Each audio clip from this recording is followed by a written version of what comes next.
How y'all doing?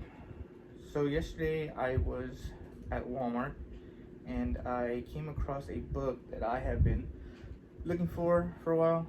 Um, I don't know if it just got released. I thought I had saw a date that it had got released before. Might be a reprint, or maybe it's just new and I thought wrong. Either way, I was surprised to see it because I just walked by and came in the corner of my eye, and that book is The Fourth Closet. Five Nights at Freddy's. I don't know, I'm really showing you the back, but I'm gonna read it. So I've already read it. It's the third out of three books in a series. It already wrapped up. But the first book is actually Silver Eyes, and these are actually graphic novels, so it's pretty cool. Let me just show you a little bit, just so you can see.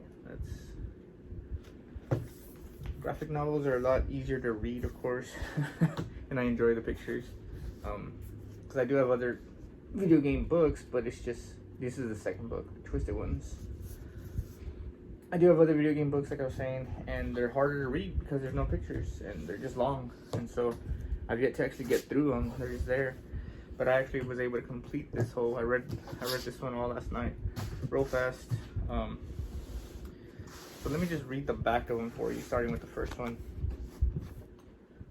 10 years after the horrific murders at Freddy Fazbear's Pizza that ripped their town apart, Charlie, whose father owned the restaurant, and her childhood friends reunite on the anniversary of the tragedy and find themselves at the old pizza place, which had been locked up and abandoned for years. After they discover a way inside, they realize that things are not as they used to be. The four adult-sized animatronic mascots that once entertained patrons have changed. They now have a dark secret and a murderous agenda. Complete with new information, intense, terrifying illustrations, fans won't want to miss this graphic novel adaptation. It doesn't matter who it is, but yeah, that was pretty much it. And then for the second one, The Twisted Ones. It's been a year since the horrific events at Freddy Fazbear's Pizza, and Charlie is just trying to move on. Even with the excitement of a new school and a fresh start, she's still haunted by nightmares of a mass murderer and four gruesome animatronic puppets. Charlie thinks her ordeal is over, but when a series of bodies are discovered near her school, bearing wounds that are disturbingly familiar, she finds herself drawn back into the world of her father's frightening creations. Something twisted is hunting Charlie, and this time, if it finds her, it's not letting her go. And then the last one. What really happened to Charlie? It's the question that John can't seem to shake. Along with the nightmares of Charlie's seeming death and miraculous reappearance, John just wants to forget the whole terrifying saga of Freddy Fazbear's Pizza. But the past isn't so easily buried. Meanwhile, there's a new animatronic pizzeria opening in Hurricane, along with a new rash of kidnappings that feel all too familiar. Bound together by their childhood loss, John reluctantly teams up with Jessica, Marla, and Carlton to solve the case and find the missing children. Along the way, they'll unravel the twisted mystery of what really happened to Charlie and the haunting legacy of her father's creations. So, when I read the first one, I was hooked, pretty much. Mind you, I've never actually played the games. I have them all again, 1 through 5, and Help Wanted. I don't know, there's plenty others, I'm pretty sure. I just need to look into it more if I can get a hold of the other ones. But for now, usually when there's spin-offs, I like to get the whole thing, but usually I just like to concentrate on the main story. So 1 through 5 is pretty much all I really want, and I was interested in the Help Wanted because not only is it new, but I can play it through the VR, which I thought would be interesting. I've never played it, like I said, so I'm expecting a lot of jump frights and whatnot, and I don't know how deep the story gets into in the video game. I don't know if it matches up with the graphic novel here, if it has the same story, if it all aligns well. I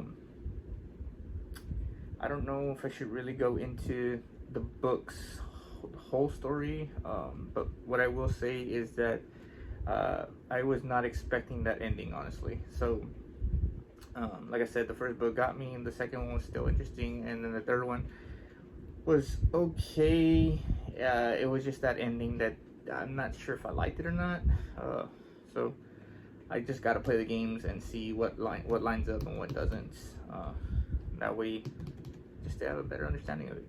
but it's still cool even if they don't match up with the video game. It's just nice to have something. I do like to read, and especially if it's a video game related. Wow, you got me, no problem.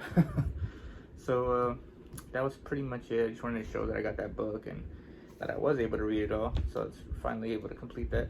There's another one, another series. It's because this one is just Five Nights at Freddy's, and then the next one is Five Nights at Freddy's Fazbear Frights. And from what I see here, there's probably more, but from seeing the back, there's 9 of them at least. So this was just a trilogy book, and I've yet to actually see the first one, because I like to buy the book. Whatever I buy, I like to buy from the beginning onwards. So I bought all these in order that was good, fast, cool. But if I've seen maybe the other ones out of order, and I don't want to do that. I don't want to buy them out of order. And again, online shopping is easy and out of control, and I don't want to go there. I want to pick them up in store. I was able to pick all those up in store. But now I'm just waiting for a package that I ordered. If it comes in, I may do another recording or two. If not, this is all I'm going to post for today. But I now probably gonna start playing Yakuza because I haven't played in a while, and if maybe I'll try some other games too. But I really need to finish Yakuza so I can jump on that Shenmue Let's Play. All right, thanks for listening and tuning in, and as always, take it easy.